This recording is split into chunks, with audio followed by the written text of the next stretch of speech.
Attention, you're listening to the Todd Huff Radio Show, America's home for conservative, not bitter talk radio. Be advised that the content of this program has been documented to prevent and even cure liberalism, and listening may cause you to lean to the right.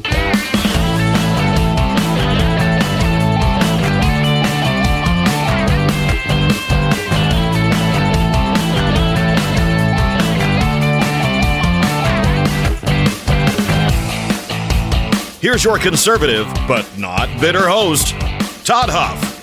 Well, that is right, my friends. You've successfully and wisely tuned in here to the Todd Huff Show. My pleasure to be here today. Hour 2 of today's program. There's a couple things I want to get to today. It is all in the stack of stuff at ToddHuffShow.com. Let's talk a little bit about the Protection of Women and Girls in Sports Act. I want to talk about that. I also want to talk about the individual who stole Kristi Noem's purse. Actually, I think there were a couple. I'll get to that as well. They know who stole her purse, and you cannot make this stuff up, my friends. And let's see. I got a lot of good stuff here. Trump's 100 days, first 100 days, is tomorrow. His 100th day in office. We'll kind of, maybe time permitting, talk about that. But I think I want to start with, but I want to talk about Marco Rubio scolding the media for, again, gaslighting and lying to us about just about everything. So we'll get to those things in due course, my friends. Before we get started, if you are in sales, listen up, my friends. If you have a system, that's great. You might not have a system. You might, if you have a system, you might not be where you want to be. You might think you have to do it alone. Whatever the case, you can have a system. You don't have to do it alone. And you can get where you want to be with Matt Easton and Easton University. More deals, bigger commissions, less stress. That's what this can mean for you if you sign up and become a student. Matt is a phenomenal sales coach with a phenomenal system. I've been through this. Our team has been through this. I highly recommend this. Easton University is as good as anything. And look, I go back to the days of Zig Ziglar. But Easton University is as good of a training system that's out there. And it can help you, my friends. It can help you if you're a sales manager, get your team trained efficiently, operating as a well-oiled machine. If you're looking maybe as a salesperson, maybe as an entrepreneur, you just need to learn the skills to close some business. Matt can help you with all of those things.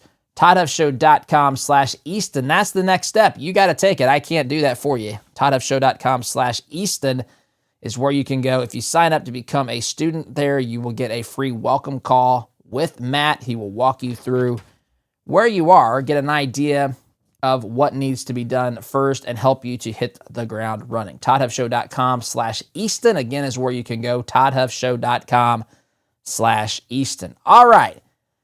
I'm good. Let's start here with the women. Protection of Women and Girls in Sports Act. What is this all about? First of all, who made this an issue? I'm going to play some sound bites from this in a moment, but who are the ones that made this an issue? It is remarkable to me when I think about this situation. Everything was fine with boys and girls sports. Everything was as it should be. I mean, you always had your problems, right? You have some attitudes that develop in sports. Some people who think they're God's gift to the universe because they can put a basketball through a little hoop or whatever. And listen, it takes a skill. I talked about it at the top of last hour. I enjoy watching. I have enjoyed watching the Pacers so far whip up on the Milwaukee Bucks. Sorry if you're in Milwaukee, but I've enjoyed it. It's been a fun series. It's been chippy. I like it. It takes me back to the 80s and 90s when that was expected in virtually every playoff series. I've enjoyed watching the Nuggets and the Clippers. I love watching Nikola Jokic. I love the intensity of these things. I love the sport. But listen, there's no doubt that some of these folks, some of these athletes have become prima donnas or some bad attitudes because they think that they're God's gift to the universe. So it's not like there were never any problems with sports. You've got some crazy, I had a buddy. He's got a daughter in competitive cheer. and they went to some comps. I've never heard this term before. When I worked for a marketing agency, comps meant one thing, but comps apparently now mean cheerleading competitions and competitive cheer, whatever. And he sent me some photos of some of the cheer dads there. It's quite the... Some of these guys really sell out. And listen, I'm all for people having fun, but there's certainly examples of overbearing parents who think that their kid is the next in basketball, Michael Jordan, LeBron James, in football, Tom Brady, Peyton Manning, Walter Payton, Barry Sanders, whatever. And there's certainly been problems in sports, but one of these problems we did not have until the left got control of the world of sports in today's America, and they suddenly started putting biological boys into competitions with biological girls. These are sports that are separated by male and female, but now we've got males that are pretending or who have confused themselves into thinking that they're female, into believing that they should be able to therefore compete at this level. I didn't make this a thing. If you're a conservative, you did not make this a thing. You didn't make it a thing when young girls were getting injured by these boys playing in an all-girls league. You didn't make it a thing when biological boys, were taking state championships in some cases from biological females. You didn't make it a case when Riley, what's her last name, the swimmer?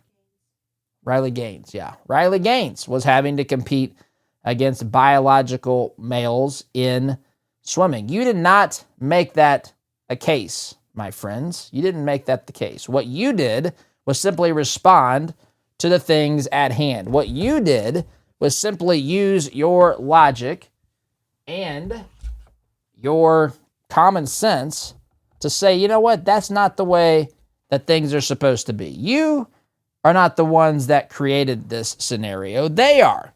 And now you, my friends, are responding. So we're not the ones responsible for this. They are. That's first and foremost the most important thing. We didn't make this an issue. They made this an issue, my friends. And so here we are.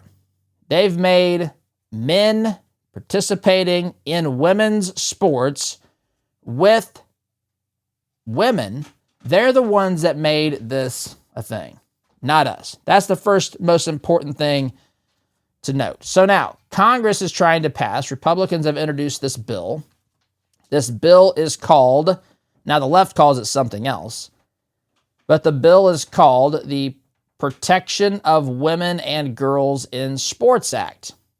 Now, the left calls it, what did they call it? They called it the Child Predator Act, because they say what creates predators is apparently what the Republicans are trying to institute here in law, which to me is just basic common sense. So the Protection of Women and Girls in Sports Act is federal legislation introduced in this Congress. It's the 119th Congress. It is officially designated as H.R. 28 as in the House of Representatives, and it's S9 in the U.S. Senate. The primary purpose of this act is to establish regulations regarding participation in school athletic programs.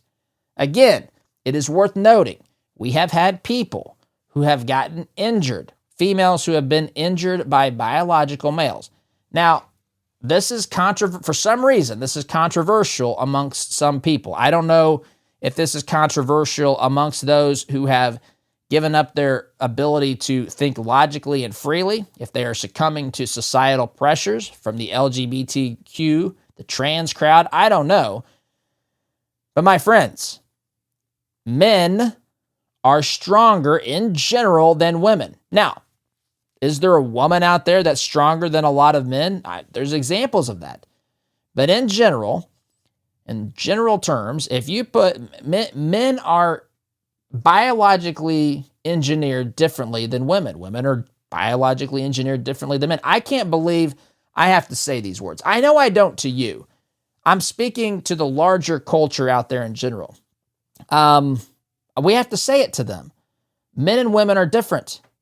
Men and women are different.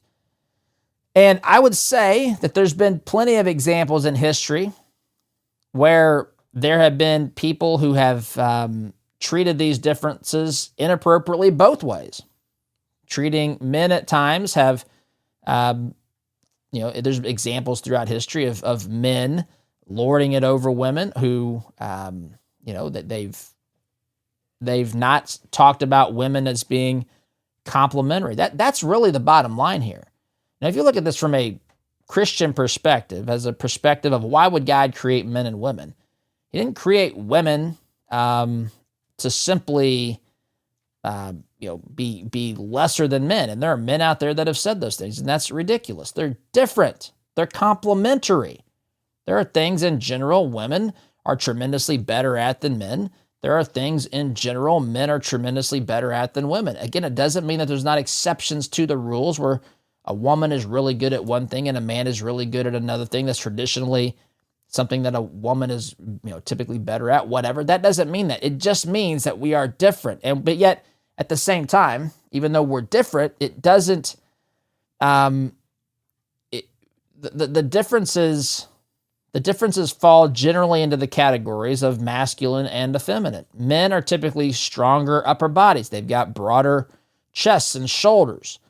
They are bigger, they are faster, they are stronger. Again, in general, men are just different. They have a higher percentage of muscle.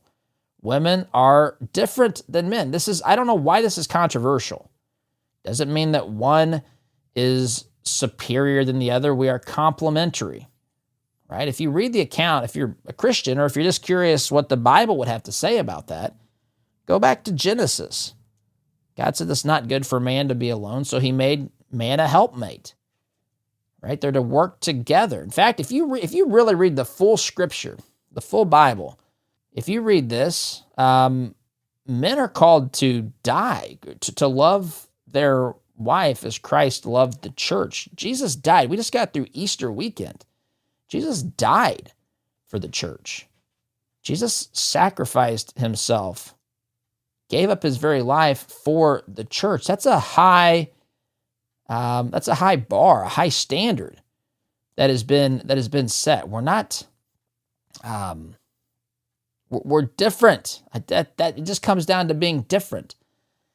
And we're different enough that when we participate in certain high-level sports, I'm not saying there can't be any leagues where it's co-ed, but the older boys get and the more physical it becomes, the more physical the sport, the easier it is for really, really bad things to happen, for girls to be injured. And especially if you've broken up the sports, this is to me the most obvious thing. If you've taken the time to say, hey, we think that this should be separate, that there should be girls playing in girls' leagues and boys playing in boys' leagues, then why let men back in them? That makes no sense whatsoever. That's really what this law seeks to do. What it seeks to try to remedy is to stop this nonsense happening in our country as it pertains to this kind of stuff. Now, that being said, as this bill was being debated in the House of Representatives, you've got a group of leftists, a group of Democrats taking to the podium here, trying to make this to be something that it's not, trying to make this out to be an issue that it is not, make it about something that it's clearly not about. So what do they say it's about? Well, my friends, they say it's about genital inspections. They say it's about Republicans wanting to act like the Taliban. They say it's about the underwear of little girls, and they say it's about sexual assault. I kid you not, my friends. I'm going to play a montage. This was actually tweeted or posted on X by Women Are Real. The Twitter handle is at Women Are Reals with an S, Reals. I want you to listen to how, this is a couple minutes, but I just want you to listen. This is a montage of the things, the ridiculous way that the left is describing this legislation that in any other time and place would be considered a very reasonable piece of legislation. Instead, The left has resorted to doing this. Yes, genital examinations into little girls in this country. Girl athletes who could be subject to genital inspection. All girls at risk of intrusive questions and physical genital examinations. We do not need Taliban-like enforcers in our schools. We know there is only one logical conclusion to this. This is interrogation of young girls. Interrogation. About their bodies. About your body. This is asking people to show them what is underneath their underwear. That is what we're talking about. Pervs. Would have to verify her gender by an exam of her external and internal anatomy, traumatizing girls who happen to be late and physically maturing or naturally have a more athletic build to satisfy extreme political agendas is fear-mongering and not leadership. It's cowardice and downright creepy. Downright creepy? What? I'm only halfway through this thing. These people are lunatics. This is not a bill to help people peek in the underwear. I'm embarrassed to say this. I'm not going to lie to you. I am embarrassed to say this today.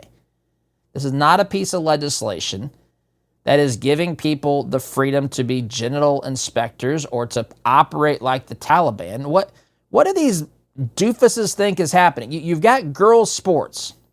We've had girls' sports for as long as I can remember.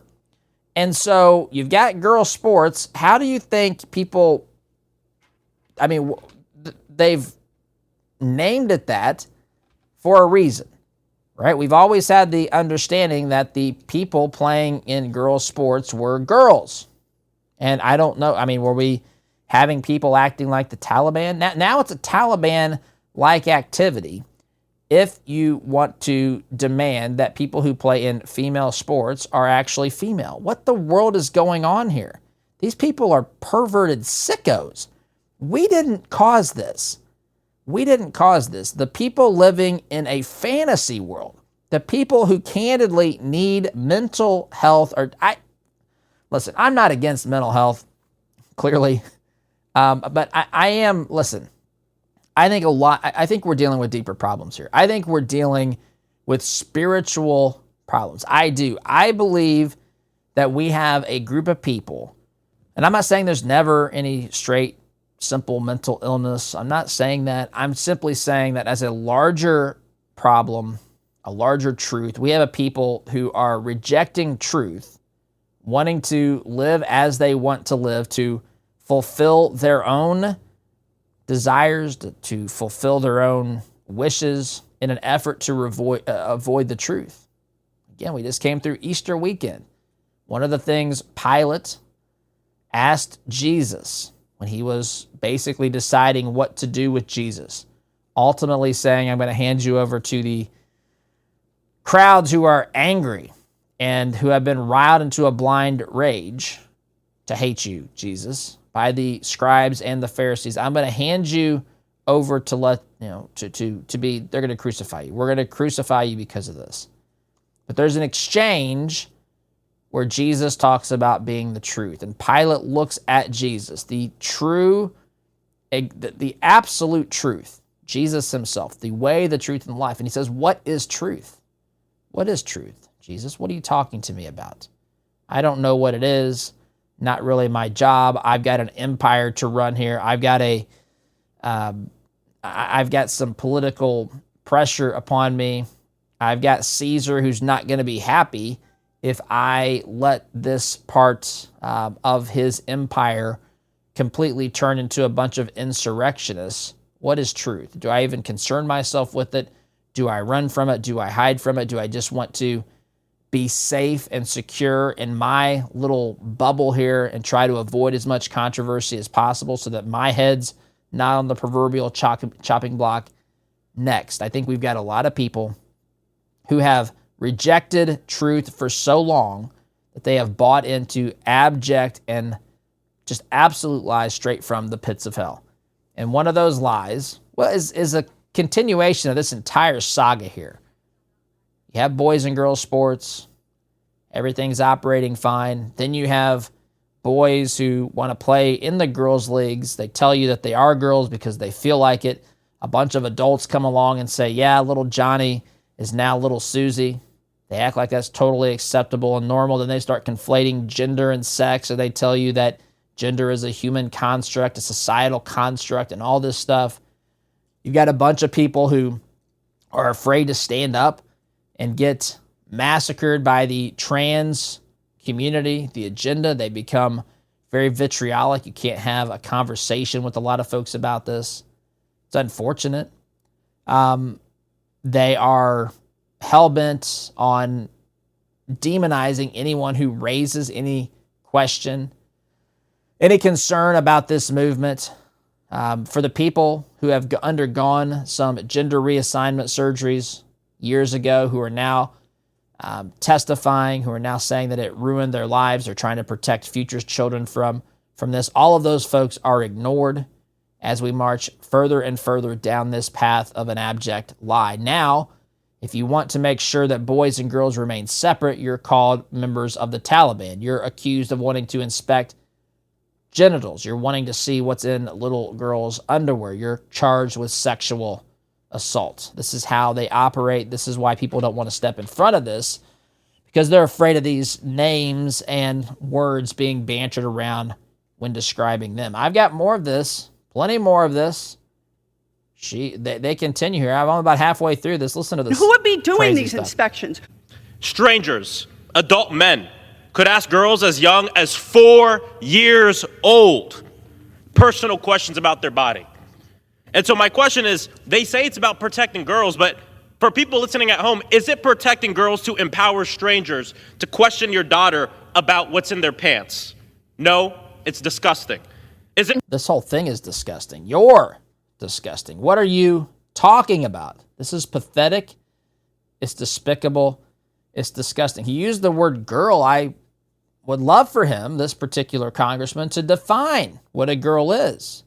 Who is it that he's wanting to protect from these terrible men who he claims are going to be looking in little girls' underwear? These people are sick and disgusting and twisted. Is that what was happening when we just had Little League girls sports and high school girls sports in the past?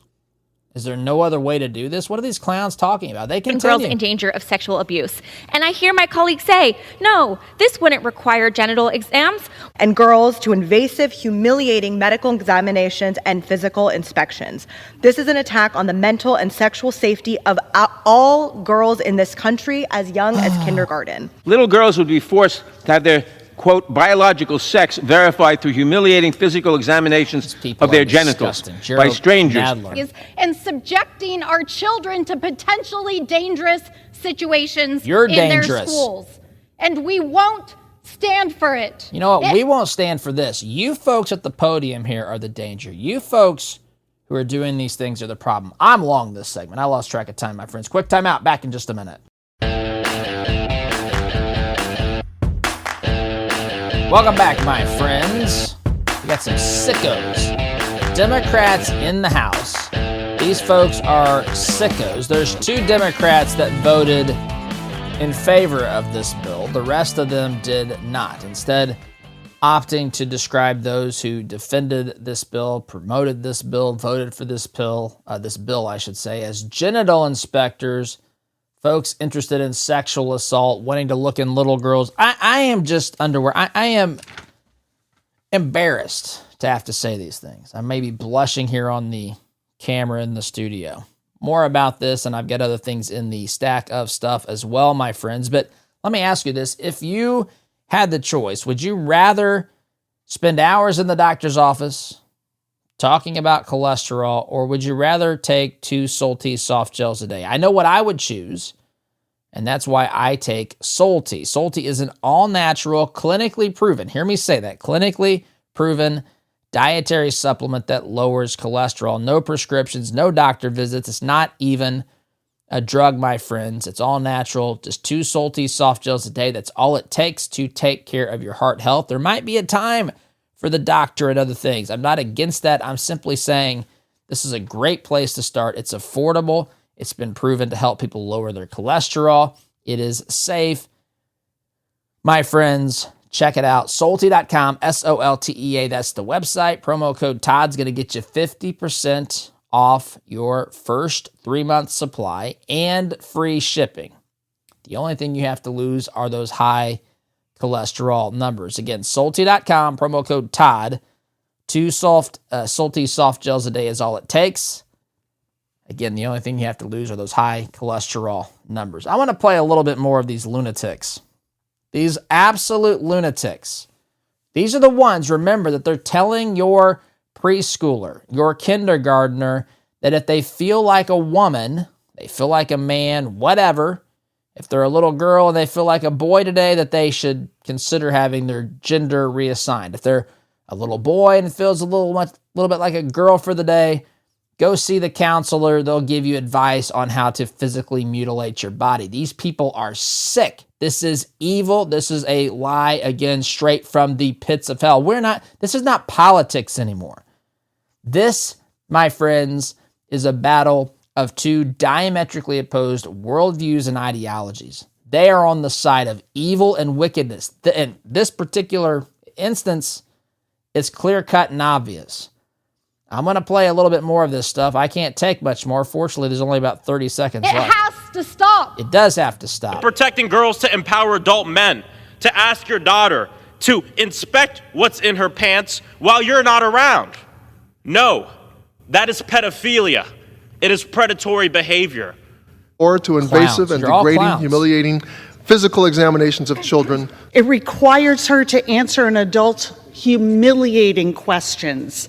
It will accelerate our national crisis of sexual assault on young women and girls. You're a bunch of clowns.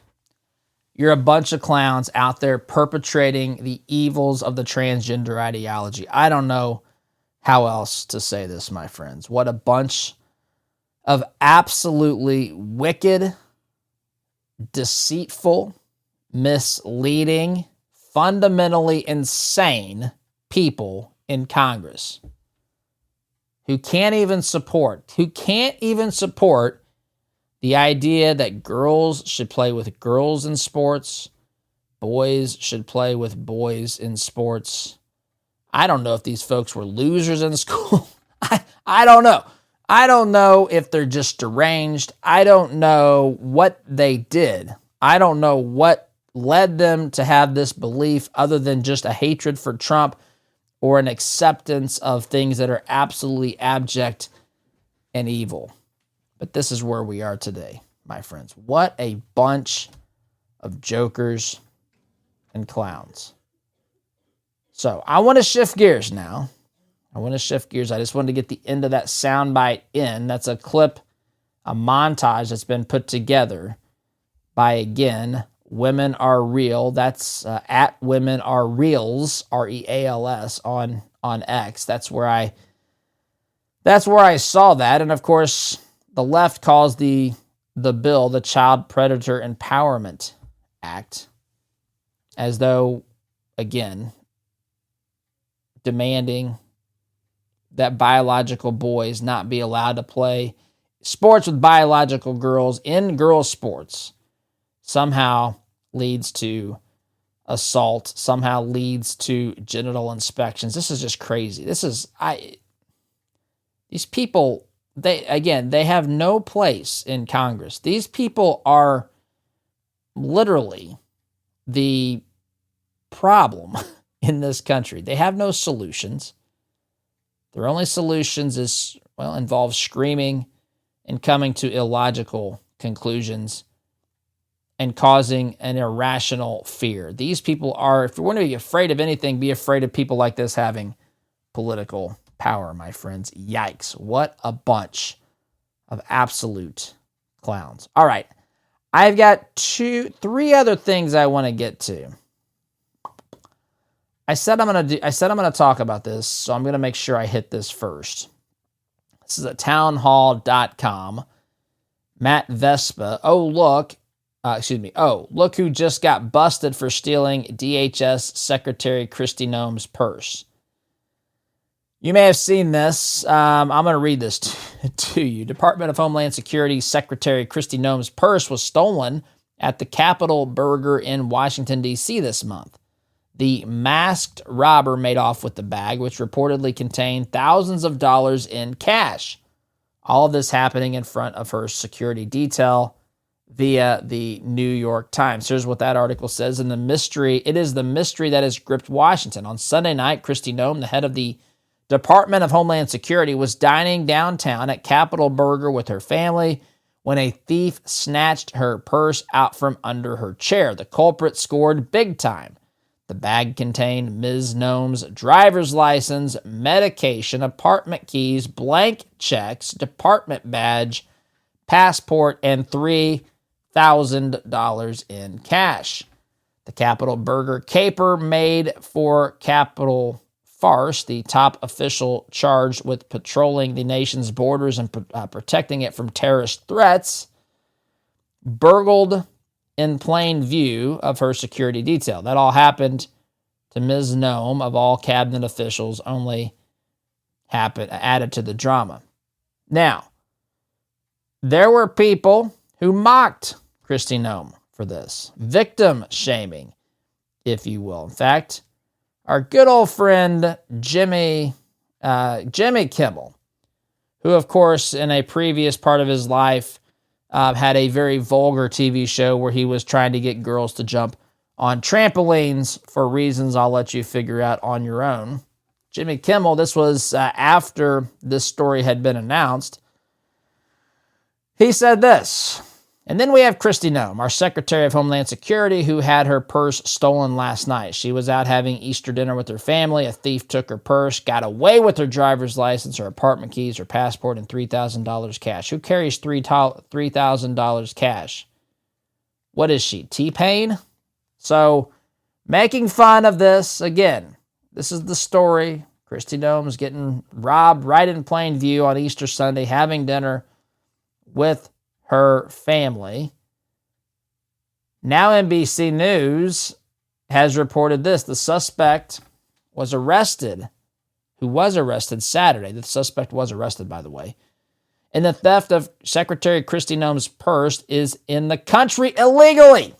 The U.S. Attorney for the District of Columbia said in an interview with NBC News, Ed Martin said a second suspect who is also in the country illegally is being sought by law enforcement. It is not believed the suspect targeted Noem because she was the Department of Homeland Security Secretary, Martin said. There is no indication it was because of that. It was frankly, it was a nice-looking purse, Martin said in a recorded telephone interview. In the call, Martin said Immigration and Customs Enforcement is now involved. So the take-home from this is that an illegal alien stole Kristi Noem's purse. And as Matt Vespa says here, and as I would say as well, you cannot make this stuff up. You cannot make this stuff up. Illegal aliens target DHS Secretary Kristi Noem. They steal her purse. She gets mocked. The victim is blamed and ridiculed by the likes of the perv Jimmy Kimmel. And now we find that the folks who stole her purse are illegal in this country.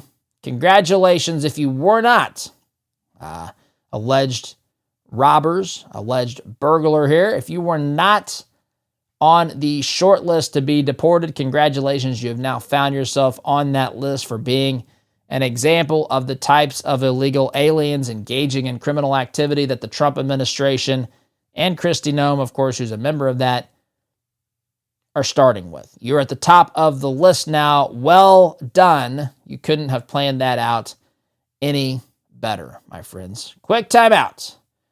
Want to get to one more thing on the other side of the break. You're listening here to Conservative Not Bitter Talk. I'm your host, Todd Huff. Back in just a minute.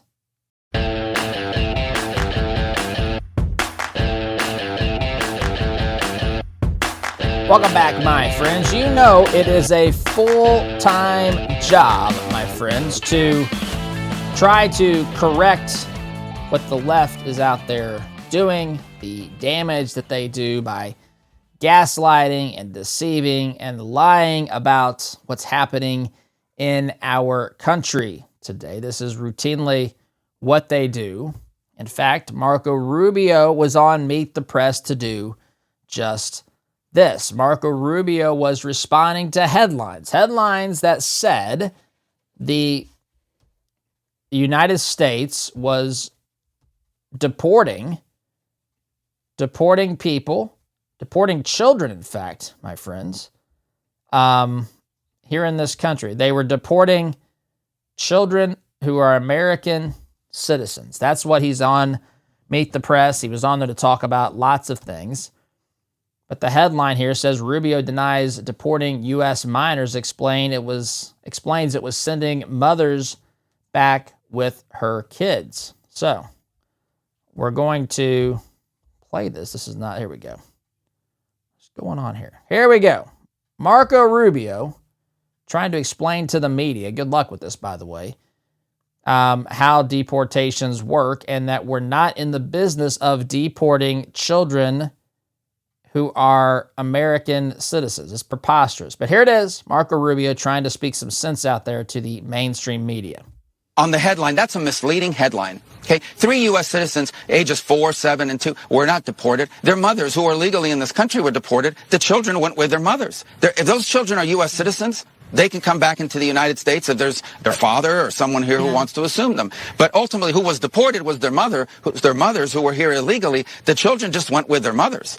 But it wasn't like, you guys make it sound like ICE just kicked down the door and grabbed the 2-year-old and threw him on an airplane. That's misleading. Yeah. That's just not true. Yeah. Just to be clear, because I do want to get to the overhaul at the State Department. Is it the U.S. policy to deport children, even U.S. citizens, with their families, and I hear what you're saying, without due process, just to be very clear there. Without due process? Well, this is the catchphrase of the day. Again, if someone's in this country unlawfully, illegally, that person gets deported. If that person is with a 2-year-old child or has a 2-year-old child and says, I want to take my child with me, well, then you have 2 choices. You can say, yes, of course you can take your child, whether they're a citizen or not, because it's your child. Or you can say, yes, you can go, but your child must stay behind. And then your headlines would read, U.S. holding hostage 2-year-old, 4-year-old, 7-year-old, while mother deported. Yeah, that's the way that it works. He's exactly right, by the way. So the headline that she was asking about was children who are U.S. citizens who were deported. They weren't deported, as Marco Rubio said. We didn't target children. We didn't go kick down the door, find a 2-year-old, a 4-year-old, and a 7-year-old, and deport them, throw them on an airplane, get them out of the country. That's not what happened. Notice this is what happens when the left is losing. They've lost massively on the issue of illegal immigration, border security, and on deportations. They've lost dramatically on this issue. They're trying to gaslight you. They're trying to gaslight me. They're trying to lie to the American people, make us think that Trump is going after the administration, is going after children who are American citizens, booting them out. What happened, as Marco Rubio explained, to Kristen Welker, who really has no interest in thinking about this for 1 second, because this doesn't even need to be, there needs to be no follow-up question on this, Kristen. You have parents who are here, a mother who is here illegally. She gets deported. She has these children, that are 8 children. This might have, I think, there's a couple of folks involved here, a couple of mothers. The child was sent with the mother because we're deporting you. This is your child. This isn't the government's child. This is your child. Do you want the child to go with you, or do you want the child to stay in America? And by the way, who would they stay with? And Rubio says, look, if the child wants to come back and live with someone who's here legally in this country, they absolutely can do that. What's so hard to understand about this? If they did not send the children with the parent, with the mother, Marco Rubio's right. The headline would be U.S. holds children hostage. The headline would be U.S. separates mother from her children, kicks her out of the country, and holds her children hostage. That's exactly what the headline would have been. What is so hard? It's not hard to understand. They don't want to. They don't want to understand. Kristen Welker doesn't want to understand. Other folks in the media don't want to understand. Listen, I am a guy, I am willing to have conversations with people who are genuinely have differences of opinion than me, who maybe not understand things, not understand the Constitution, not understand the rule of law in this country, not understand the concept of liberty, what it is that makes this country great. I am willing to explain my viewpoints with them. But for people who are intentionally obtuse, for people, Kristen Welker's smart. This is not hard. Kristen, the mother was deported because she's not supposed to be here. What did you want us to do with her child? Because the options are that we either sent the child with her or we kept the child here away from her. Which would you think would be better? Kristen Welker. Either way, you deceivers in the media have a headline. It is either U.S. deports U.S. children, or the headline is U.S. separates parents and families, holding children hostage in the United States. This is silly. This is not true. This is the way that they operate. They have no interest in any sort of nuance. They have no interest in context or truth. They have interest in advancing a political agenda. They want the number of deportations to decrease. They don't like that, and they'll do whatever they can to achieve that ends, my friends. Speaking of the ends, it is the end of our program today, as the music has not kicked on here. My friends, I think I may have made a mistake, a very, very rare mistake I would have made here in the studio, but we're at the end of the second hour today. I got in all the stuff I wanted to get to. There's other things I wished I could have gotten into, including the fact that tomorrow is Trump's 100th day in office. So, my friends, I've got to go. There's the music. Have a great day. SDG.